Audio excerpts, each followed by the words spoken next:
ఈ నాణాలను చూసినప్పుడు అలాగే విశదంగా పరిశీలించినప్పుడు మనకేమర్థమవుతుందంటే శాతవాహన రాజులు ఆయా ప్రాంతాలను జయించినప్పుడు అతడు స్థానిక రాజులనే సామంతులుగా నియమించి వారి నాణాలు వేసుకునే స్వాతంత్రం కల్పించారని, తద్వారా తమ చక్రవర్తిత్వాన్ని అంగీకరించడానికి అవకాశం కల్పించారని అర్థమవుతుంది. అలాగే తమ అధికారులను నియమించినప్పుడు కూడా అధికారులు తమ పట్ల కొంత స్వాతంత్రం కలిగి ఉండి తమ పట్ల విశ్వాసంగా ఉండటానికి అనువుగా నాణాలను విడుదల చేసుకోవడానికి అవకాశం ఇచ్చారని మనకు అర్థమవుతుంది.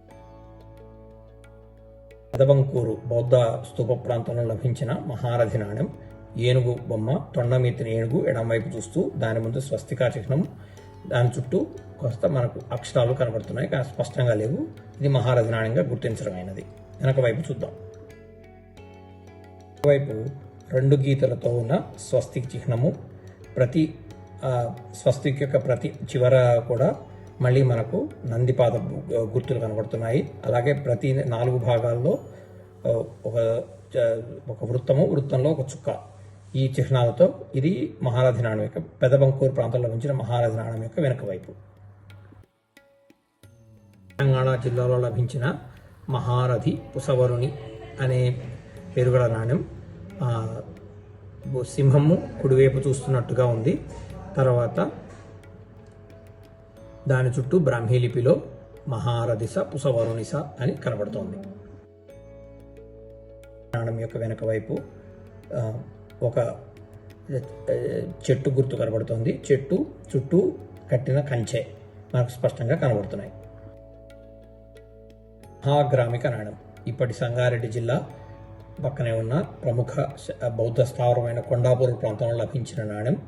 దీనిలో ముందు వైపు మనకు స్వస్తిక గుర్తు స్పష్టంగా కనబడుతోంది. దానిపైన బ్రాహ్మీ లిపిలో మహాగ్రామికస అని కనబడుతోంది. వెనకాల వైపు చూద్దాం.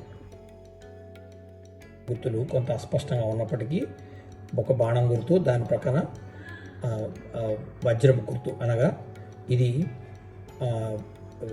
పశ్చిమ క్షాత్రపుల యొక్క సామంతులుగా కొంతకాలం పాటు మహాగ్రామికులు ఉన్నారని మనకు అర్థమవుతుంది. అది మహాతలవర నాణ్యం. ఎడమవైపు దిక్కుగా తిరిగిన గుర్రము, పైన ధర్మచక్రము, ఆ పైన బ్రాహ్మీ లిపిలో మహాతలవర అని స్పష్టంగా కనబడుతోంది. ఇది మహాతలవర నాణ్యం. దీని వెనక వైపు చూద్దాం.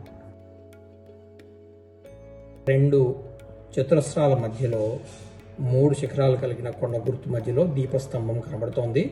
ఈ చిహ్నాలతో ఇది మహాతలవర నాణ్యం యొక్క వెనుక వైపు. ఇటువంటి మహాతలవర నాణ్యాలు మనకు తెలంగాణలో అనేక ప్రాంతాల్లో లభించాయి. ఆ కాలంలో అనగా శాతవాహనుల సామంతులుగా వీరు తెలంగాణ ప్రాంతాంతా పరిపాలించేవారని మనం అర్థం చేసుకోవచ్చు. మహాసేనాపతి నాణ్యం. ఎడం వైపు తిరిగిన గుర్రం, ఆ పైన స్వస్తికా చిహ్నం కనబడుతోంది. ఇది సీసపు నాణ్యము. దీని వెనకాల వైపు చూద్దాం. ఒక చతురస్రం మధ్యలో 10 శిఖరాలు కలిగిన కొండ, దానిపైన అర్ధచంద్రాకారం గుర్తు కలిగిన చిహ్నాలు కనబడుతున్నాయి. ఈ నాణ్యం దాదాపు 16 గ్రాముల బరువు ఉంది. ఇది తెలంగాణ ప్రాంతం మహాసేనాపతి నాణ్యం.